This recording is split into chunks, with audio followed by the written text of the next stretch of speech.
Saludos cordiales. Hemos dado comienzo a la tercera semana de este taller de diseño del aula virtual para la Diplomatura de Diseño de Entornos Virtuales para la Educación Superior, organizado por el ARTEC para la Universidad Nacional de Córdoba. Y bueno, voy a hacer algunas apreciaciones respecto al diseño de actividades en relación a mi acercamiento a Moodle, que fue alrededor del 2008 en una cátedra donde yo trabajaba como ayudante alumno, posteriormente como adscripto en la entonces Escuela de Ciencias de la Información, hoy Facultad de Ciencias de la Comunicación. El sentido de esta semana, el sentido de la organización del curso, como bien he dicho anteriormente, era la primera semana trabajar sobre la presentación de una propuesta, para lo cual echábamos mano de la edición de los ajustes generales del curso, en donde hemos definido cuestiones como el formato del curso, la cantidad de número de semanas o temas, la edición del bloque 0 para la presentación de la propuesta. Luego, la semana 2 hemos estado viendo algunos recursos en Moodle para la organización de contenidos, y en esta semana 3 vamos a tratar de articular estas cuestiones de las actividades, el diseño de las actividades, con las cosas que vinimos haciendo antes. Como les decía, mi acercamiento a Moodle sobrevino del lado de un equipo de cátedra, en donde yo me acerqué al entonces proveer para que nos abrieran un espacio. Bueno, luego de unas gestiones lo hemos hecho. En aquel entonces la Escuela de Ciencias de la Información no tenía una plataforma Moodle propia, como ya lo tiene desde hace algunos años. Pero en fin, les voy a mostrar cómo era la organización de la cátedra en el año 2008. Esta fue la presentación de la propuesta. Como verán, teníamos muchos foros. Perdón. Esta era la presentación general de la propuesta, como les decía. Como verán, teníamos muchos foros.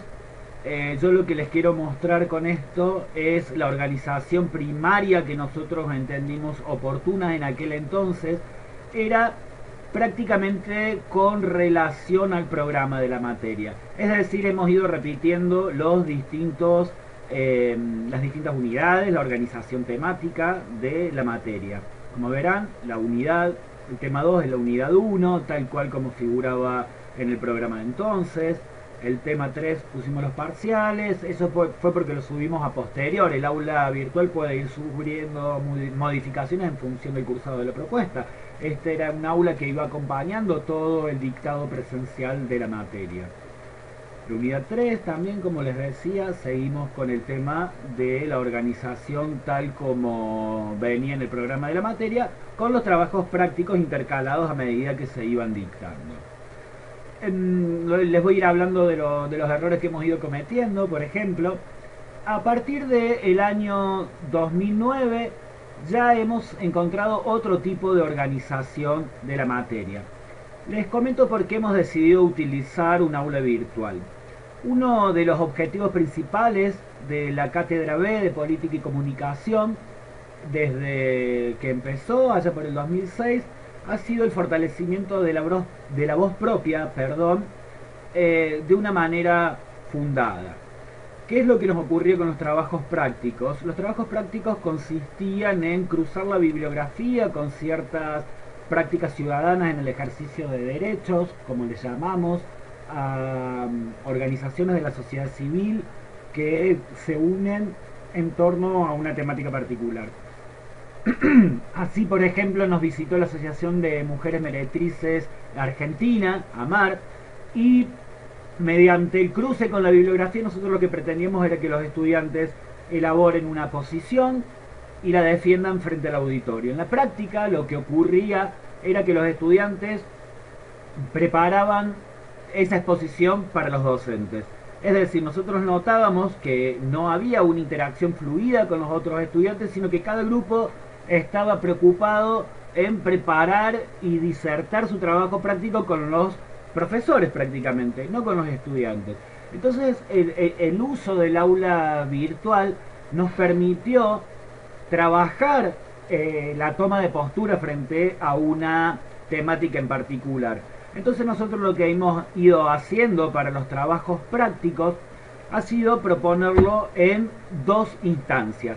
Por un lado, los estudiantes, aquí tenemos el recurso página que abre como una ventana emergente en donde fijamos las consignas de del trabajo práctico. Bien, aquí lo tenemos. Tienen que elaborar un texto que dé cuenta de su comprensión de la situación, intentar identificar los usos que hicieron las prácticas del término política, del término comunicación y medios de comunicación. Los estudiantes en una primera instancia tenían que entrar a este foro de trabajo colaborativo, que es un tipo de foro que permite que cada estudiante publique un solo tema de discusión. Si hubiésemos dejado un foro de usos generales, se hubiera hecho mucho ruido porque a veces los estudiantes preguntaban en cualquier foro. Básicamente veían un foro y preguntaban. El año era el 2008, no todo el mundo tenía correo electrónico, de Facebook ni se escuchaba hablar, todo el mundo usaba el Messenger en aquel entonces. Entonces fue todo un aprendizaje empezar a utilizar el aula virtual.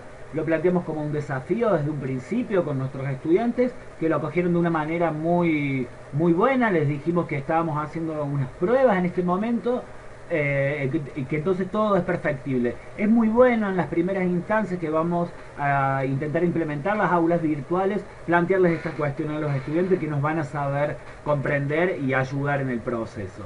Bien, volviendo al tema del trabajo práctico, constaba en dos instancias. Por un lado tenían que entrar los estudiantes y publicar un tema de discusión. En una segunda instancia, los estudiantes, con arreglo a ciertos criterios, por supuesto, especificados en la consigna que vimos que estaba en el recurso página web. En una segunda instancia, los estudiantes debían ingresar a este foro de trabajo colaborativo y realizar al menos dos aportaciones a dos temas de discusión diferentes de dos compañeros.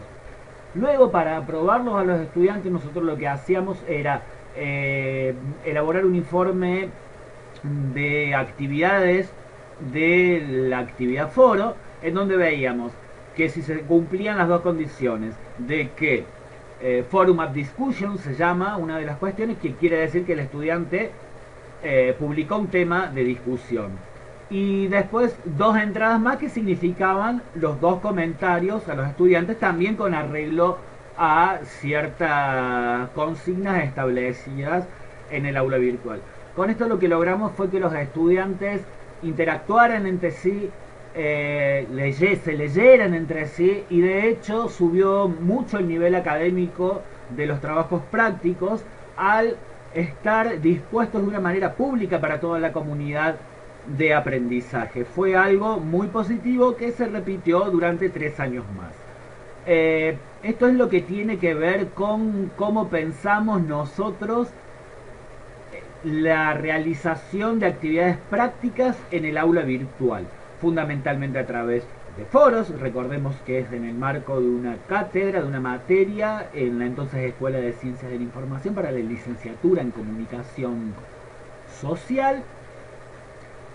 Y además de estos foros también había trabajos de parciales en el aula virtual. Pero al margen de esta organización general y cómo decidimos utilizar estas actividades, lo que les quiero mostrar a continuación es cómo ha ido mutando el desarrollo del aula virtual, la presentación de la propuesta a lo largo de los años. Como les decía, este fue en el año 2008, nosotros habíamos utilizado una sala de chat que no se usó mucho.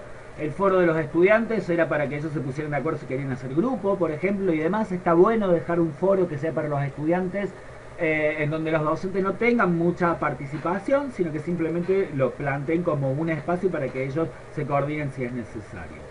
Este es el año 2008.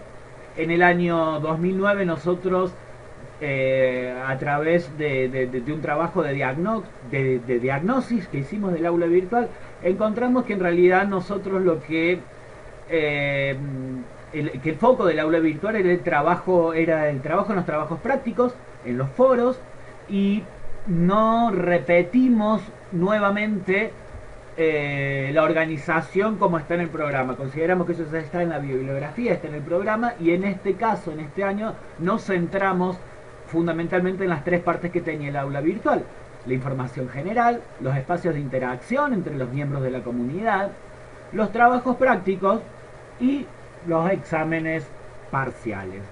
Luego también teníamos un foro de preparación para el examen final. Lo que encontramos fue que con las aulas virtuales, al dejarlas abiertas todo el tiempo, cuando llegaban los momentos de rendir los exámenes finales, los estudiantes la utilizaban para comunicarse. Esto fue en el 2009, ya en el 2010 y en el 2011 encontramos una organización muy similar, nada más que ya hemos entrado a echar mano de más recursos, hemos aprendido cómo incrustar videos, como en este caso, hemos puesto en bloques HTML, como este que tenemos al costado, audios, que eran entrevistas que hacíamos en los momentos que nos visitaban las prácticas ciudadanas en defensa de derechos, en donde los estudiantes de alguna manera los entrevistaban y dejábamos ese material porque era materia prima para que los estudiantes puedan utilizar en sus trabajos prácticos. Y como verán, de vuelta se repite esto: los espacios de interacción en la comunidad de aprendizaje, los prácticos, los parciales y el examen final. En el 2010 también, en el 2011, perdón, también continuamos con la presentación de videos en la parte central y al costado. Bueno, ahora son videos que no existen más, pero al margen de ello. Aquí, como vemos, se continúa con la misma organización. ¿Qué errores cometimos a lo largo de estos años? Bueno, por un lado, mostrarles los distintos años que ha ido mutando el aula virtual, es para demostrar de alguna manera que el equipo de cátedra se fue apropiando progresivamente de nuevos recursos, de nuevas formas de mostrar la información, y así lo fuimos haciendo con el aula virtual. Hay marchas y contramarchas en las cuestiones que fuimos haciendo. Luego, sobre un error que se comete cuando uno no conoce muy bien el recurso, fue que, por ejemplo, en los foros de los trabajos prácticos, les recuerdo una cátedra en un contexto de masividad muy fuerte. En el 2006 creo que había habido 700 estudiantes, en el 2008, cuando estábamos utilizando la primera aula virtual, eran 400 estudiantes. Entonces, en este marco, ustedes imagínense que son 400 estudiantes publicando un tema de discusión en un foro. Me voy a ir al 2009, que estaba un poquito más trabajado esto. Entonces estamos en este foro. Aquí vemos todas las réplicas que ha habido. Nosotros teníamos el foro configurado para que en la suscripción y seguimiento, que era un foro obligatorio. Me voy a ir a la administración del foro, a sus ajustes, para demostrarles dónde está esta configuración. Suscripción y seguimiento. Nosotros, la primera vez que lo utilizamos, lo teníamos como suscripción forzosa. Luego aprendimos que era mejor ponerlo en opcional. ¿Por qué? Al ponerlo en suscripción forzosa, uno lo que hace es obligar a que cada tema de discusión que se publica en ese foro va a enviar un correo electrónico a todos los participantes. Entonces, lo que ocurrió fue que, ustedes imagínense que son 400 estudiantes. El estudiante 1 publica un tema de discusión un día y se envían 400 mails a las otras personas, a los otros participantes. El estudiante 2 publica, son otros 400 mails que se envían a los otros participantes. Esto, sumado al hecho de que por defecto no suele estar configurado los perfiles personales para recibir un tipo de resumen diario, que fue una de las cosas que aprendimos, para que si 100 estudiantes publican un tema de discusión, en vez de que me lleguen 4000 correos, me llegue uno en un día con todos estos mensajes, con estos 100 mensajes publicados. Entonces, de forzosa, dado las quejas que teníamos de los estudiantes, nos hemos dado cuenta de ese error. Entonces, después nosotros que poníamos que era suscripción opcional, y más adelante llegamos a poner que la suscripción esté deshabilitada. Si la suscripción está deshabilitada, nosotros, para que los estudiantes puedan ver los mensajes publicados, los estamos obligando de alguna manera que usen el aula virtual y entren para ver si hay novedades. Entonces nosotros hemos pasado de una suscripción forzosa a una opcional y o deshabilitada. La opcional quiere decir que, de acuerdo a las preferencias guardadas en el perfil personal de la persona, le van a llegar los nuevos temas de discusión o no. Muy bien. Espero que les sirva este tipo de aportación. Fue mi experiencia inicial. Yo me inicié en Moodle sin muchos conocimientos, simplemente apoyándome en la comunidad internacional, digamos, en el Moodle.org y en la gente que estaba en el ProEd en ese entonces. Luego terminé trabajando allí y allí continúo. Eh, bueno, con respecto a las actividades, lo que quise focalizar en este caso es que nosotros hemos decidido qué actividades utilizar en función del objetivo de la materia, que era el fortalecimiento, de uno de los objetivos, que era el fortalecimiento del ejercicio de la voz propia. Entonces, yo los animo a que ustedes identifiquen en qué cuestiones el aula virtual puede apoyarlos en su propuesta. En este marco, puntualizar que de la experiencia con otros docentes trabajando, siempre es mejor partir de algo más pequeño para después ir sumando más cosas. Una opción válida es como hemos hecho la primera vez al utilizar el aula virtual, que fue la organización tal cual como viene en el programa de la asignatura. Nos sirve a nosotros, es entendible para los estudiantes y es un primer acercamiento válido para comenzar a utilizar las aulas virtuales con Moodle.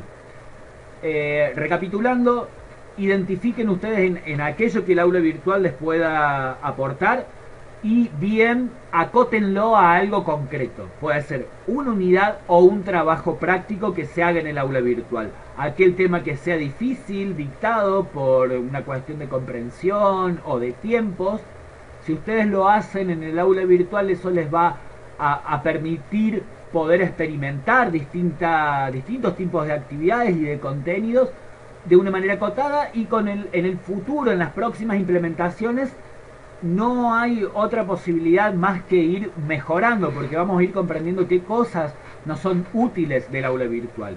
En este marco, mencionarles que quizás una de las actividades más fáciles para empezar a utilizar en las aulas virtuales es la tarea. Aquí en el aula virtual tenemos un tutorial de la actividad tarea, que el tutorial puede ser ligeramente diferente.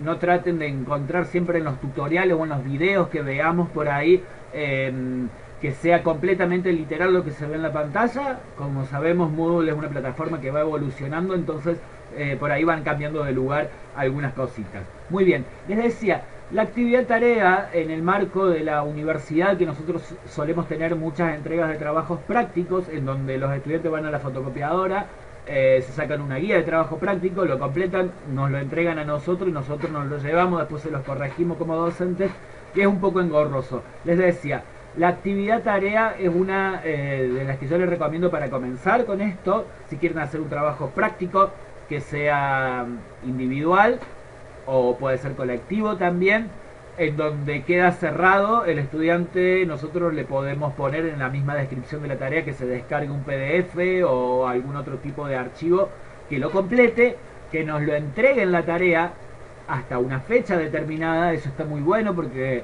se respetan esas fechas límites. El 80% va a entregar la tarea en los últimos 2 días o el último día, eso es así. Nosotros le podemos hacer una devolución personalizada a ese estudiante y el estudiante luego va a entrar en el mismo lugar donde entregó la tarea y va a ver la devolución del docente. Esto en el caso de un trabajo práctico que queda cerrado entre el estudiante que entrega y el profesor que responde esa comunicación. Si a nosotros nos interesa que esa discusión sea más pública con los miembros del resto de la clase, quizás por ahí podríamos utilizar una actividad como los foros, como les estuve comentando recién, o una actividad de tipo taller, que puede parecer un poquito compleja, pero se apoya en la evaluación entre pares y el docente luego pasa a cerrar todo eso. Yo no la he utilizado, la he visto funcionar y está bueno. Anímense a utilizar cosas que no entienden, porque muchas veces la lógica de todas las actividades terminan cerrando en la práctica efectiva, en el ejercicio mismo de esa actividad con nuestros estudiantes. Bueno, quería compartirles esto por ahora. Los voy a seguir desde el foro de consultas y ánimo que ya falta muy poco para terminar con este taller. Muchas gracias.